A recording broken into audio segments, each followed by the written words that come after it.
Hey, I'm Edgar, and this is my video recording for the final project. And from what I wanted to touch base upon was going more in depth on the question that was in last week's discussion board in understanding sweatshops and kind of touching on base and expanding into doing more research. And if I found it as an interesting topic that was mentioned in the last discussion, what really got me stuck on my mind was the YouTube video that was posted in the links. Looked like it was a news segment telling about how students were boycotting these sweatshops in order to, make a statement or make a viewpoint. So I just wanted to make sure that I did the correct research in order to, educate you guys as well as educate myself in understanding if sweatshops are necessarily a bad thing or a good thing. And there's obviously two takes on there, but I'll go ahead and go more in depth within there. And the term sweatshop was officially or eventually coined in around the 1850s or so, in which explains the working conditions and how workers were working long hours with low wages and in really poor conditions. They were in just beat up buildings that were just being almost ready to be torn apart. While looking in depth on what sweatshops really are, you can tell that a lot of these major companies and corporations are using these sweatshops in order to create a lower labor cost as well as being able to generate more of a profit within it. So companies such as Adidas, Nike, Abercrombie and Fitch, Forever 21, Walmart, Old Navy, Tommy Hilfiger, Ralph Lauren, H&M, Converse, and I mean there are more, just to name a few. They've been manufactured in sweatshops in order to make a viable profit with that, because going more into it, it costs a lot of money to be able to produce something here in North America or in a country where the economy is more thriving, just because the labor and the wages are going to be a lot higher.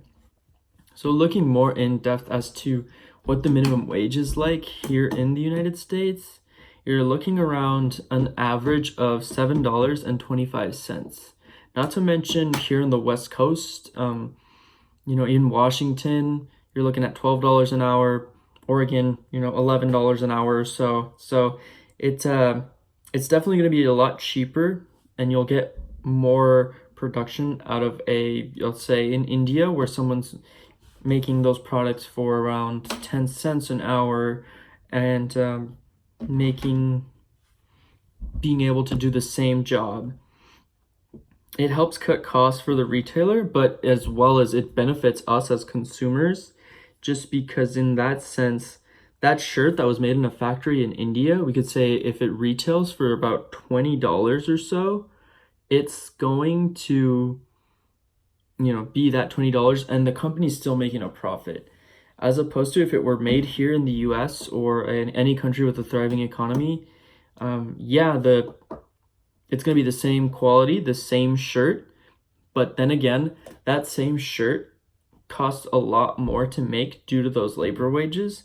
So it's going to end up being, instead of $20, a $40 shirt, or, even a $60 shirt, just to be able to make the same profit as if it were manufactured in India. And I think going into consideration, I think we need to view the sweatshop point of view as an employee through empathy and really putting ourselves in the employee's shoes, just to understand the circumstances of what they go through. And economists view the sweatshops as more of an exchange perspective, which in both workers gain voluntarily to enter in within that labor contract. So with that being said, no matter how low you think the wages are, you don't really know unless you live within that area or that specific country. And economists have, in these places, they've gone on to defend sweatshops more than say things that are as opposed to them. I mean, economists have gone into great lengths and saying that the opinion is either you believe in labor demand curves are downward sloping or you don't. obviously looking into it from an economic standpoint, your supply and demand chain is obviously the more demand you get, the higher the supply. So big companies like that have to be thriving. Otherwise, they wouldn't even be outsourcing in these different countries. I mean, not all economists are even on board with that being said, but most are. It seems that in sweatshops in these third world countries are more accepted because it creates more job opportunities for this, as well as helping the economy grow through the outsourcing and creating more connections within it. If Nike wants to build a sweatshop, or as you could say, in India, you're also creating a global movement and globalization into basically the topics we've touched on in global communications, and people see it more as a starting point. I mean, a prime example of this creating opportunities is more through China, which is with these low-skilled workers that were working on the countryside, end up taking these sweatshop jobs and moving more in towards the city. It's benefited them substantially. I mean, looking into it, the urbanization of China has led to rapid industrial growth. And with that industrial growth, you're looking between 1981 and 2010, you're looking at 160 million Chinese citizens that immigrated from the coastal cities of the countryside into the bigger cities, Xi'an, Beijing, just to name a few of them. With that, it was recorded as one of the largest internal migrations in history because of sweatshops and the demand of the job, as well as people see it more as a stepping stone to get into the city life as well. Even though work along China's coastal cities, it's rough, you're still making a better wage working in these sweatshops as opposed to doing farming work along the countryside. And the numbers do speak for themselves, because at one point as we mentioned before, in 1981, China's extreme poverty rate was at 84%. And then a study shows that in 2010, that extreme poverty rate has dropped down to even 12% now in China. And India's been doing the same thing, but to a lesser extent. They've experienced a similar decline in the extreme poverty rate, especially in the 1990s, due to their focus on industrialization. So companies have started to take people a lot of times going through the controversy of saying, sweatshops aren't safe, and these employees aren't well protected, and looking more into doing research on kind of debating within that. A lot of companies have started to take safety into consideration, especially these bigger corporations. Employers now have the obligation to be able to protect these employees from hazards and evaluate the workers' health, even in moments such as tragedy.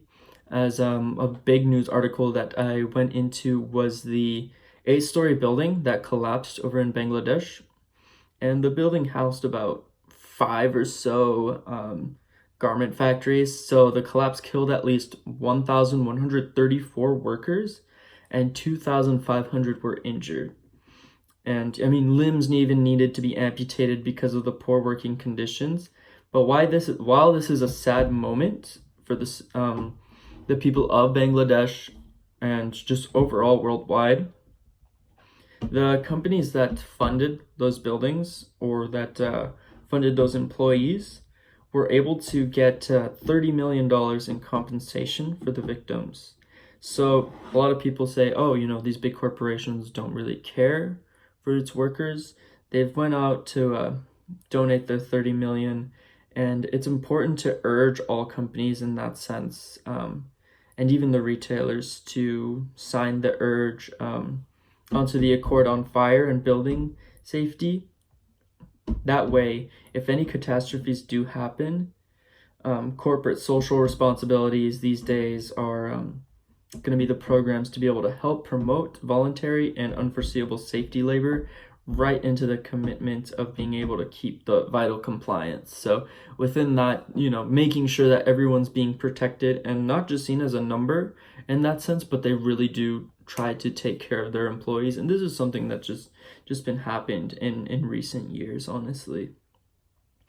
And going through on taking your stance as into sweatshop as to why they're good, why they're bad. Obviously, it's all a matter of opinion on what stance you choose.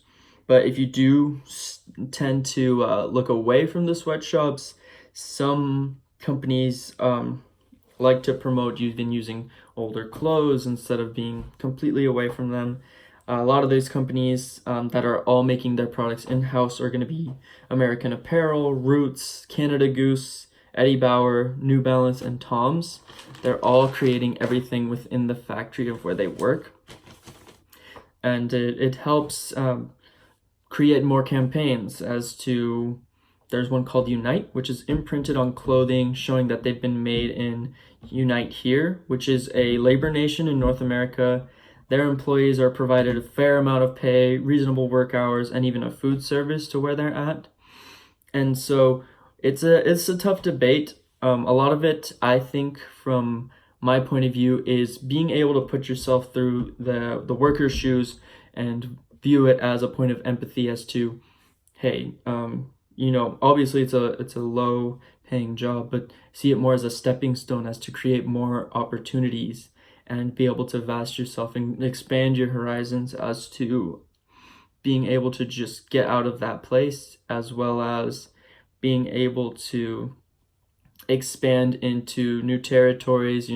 Obviously it's going to be more younger people working there, that are going to school, need a job to support their family, as well as just being a lot safer environment, as opposed to where these third world countries are even going as to extreme lengths as to going into prostitution or being even vendors on the streets.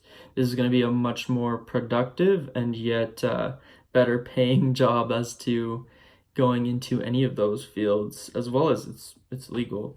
So it's all between your standpoint, your point of view on what you think. Definitely leave a comment here in the discussion board, and I'll read that and hopefully be able to comment back, and get a good conversation as to why you're for it or why you're opposed to it. Thanks.